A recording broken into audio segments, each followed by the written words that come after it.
बिहार के सीवान के बाहुबली पूर्व सांसद शहाबुद्दीन के बेटे ओसामा शहाब को लेकर बुधवार को बड़ा ड्रामा हुआ। दरअसल पटना में ओसामा शहाब के आवास पर पुलिस पहुंची थी। इसका मकसद ओसामा शहाब को गिरफ्तार करना था, लेकिन पुलिस को नाकामी हाथ लगी। ये सब कुछ अभी चल ही रहा था कि ओसामा शहाब की गिरफ्तारी पर पटना हाईकोर्ट ने रोक लगा दी। जस्टिस अजीत कुमार की एकल पीठ ने विधायक की ओर से दायर अग्रिम जमानत अर्जी पर सुनवाई करते हुए बुधवार को यह फैसला सुनाया।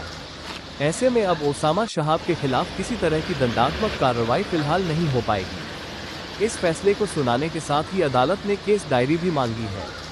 बता दें कि यह केस सीवान में एक डॉक्टर की पत्नी सुधा सिंह अदालत में बहस के दौरान आरजेडी विधायक ओसामा शहाब की ओर से वकील नरेश दीक्षित ने मुकदमे से जुड़ी कई अहम जानकारी दी। हाईकोर्ट को बताया कि जिस जमीन को लेकर एफआईआर दर्ज की गई, उस पर सीवान कोर्ट में हकीकतवाद चल रहा है। उन्होंने दावा किया कि आवेदक की ओर से उस विवादित जमीन को खरीदा गया था। दूसरी ओर सूचक ने भी उस जमीन को खरीदने की बात कही है। ऐसे में सिविल कोर्ट ही तय कर सकती है कि जमीन का असली मालिक कौन है। ओसामा की ओर से हाईकोर्ट में दलील दी गई कि जब तक जमीन मालिक कौन है ये पता नहीं चल जाता, तब तक जमीन पर निर्माण कार्य कैसे किया जा सकता है। उन्होंने सीवान में दर्ज प्राथमिकी का हवाला देते हुए कोर्ट को बताया कि विधायक ओसामा शहाब पर कोई आरोप नहीं लगाया गया है, सिर्फ मोबाइल पर बात करने की बात कही गई है। उनका कहना था कि पूरी प्राथमिकी में धमकी देने तक की बात नहीं है। आवेदक की ओर से दी गई दलील को सुनने के बाद हाई कोर्ट ने दंडात्मक कार्रवाई करने पर रोक लगा दी। यह मामला सीवान शहर से सटे जूनापुर में स्थित एक जमीन से जुड़ा हुआ है। पिछले महीने सीवान के महादेवा थाने में गोरखपुर निवासी एक डॉक्टर दंपति ने ओसामा शहाब समेत अन्य लोगों के खिलाफ एफआईआर दर्ज कराई थी।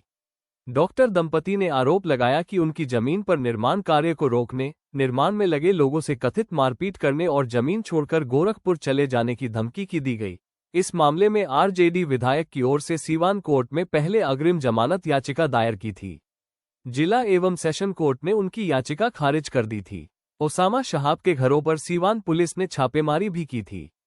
इसके बाद ओसामा की ओर से पटना हाईकोर्ट में अग्रिम जमानत देने की मांग करते हुए याचिका दायर की गई। बता दें कि बीते दिनों ओसामा शहाब को गिरफ्तार करने के लिए पुलिस ने सीवान के आवास पर छापेमारी की थी, लेकिन वह नहीं मिले थे। इस छापेमारी का नेतृत्व डीआईजी सारण कर रहे थे।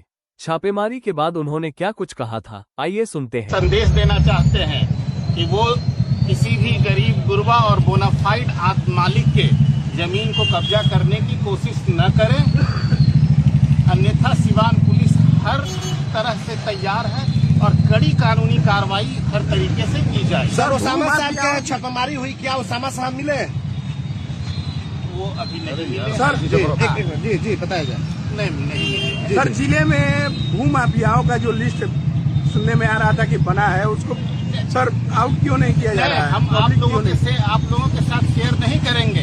इससे हम लोगों का एविडेंस नष्ट होने की संभावना रहती है। हम लोग एकदम लिस्ट वो हमारे अनुसंधान का विषय है। हम लोग कांड दर्ज कर अनुसंधान कर रहे हैं और धीरे धीरे सभी जमीन माफियाओं को हम संदेश आप लोगों के माध्यम से देना चाहते हैं कि वो गलत काम में लिप्त न करें, रंगदारी छोड़ दें, अन्यथा उनके साथ बड़ी कड़ाई से सीवान पुलिस। इस मामले में ओसामा साहब के यहाँ छापेमारी हुई थी सर? ये महादेवा ओपी का एक मामला था। एक डॉक्टर की जमीन में जबरदस्ती रंगदारी से कब्जा करने का प्रयास किया जा रहा था। इसी मामले में एफआईआर दर्ज हुआ है और हम लोगों ने अच्छे से अनुसंधान किया है और अनुसंधानोपरांत हम लोगों ने कम्पिटेंट ऑनरेबल कोर्ट से वारंट प्राप्त कर हम लोगों ने रेड छापामारी तो किया। घर में नहीं मिले हैं। अब हम लोग अगली कानूनी कार्रवाई करेंगे, जल्द ही करेंगे। ठीक, थैंक यू।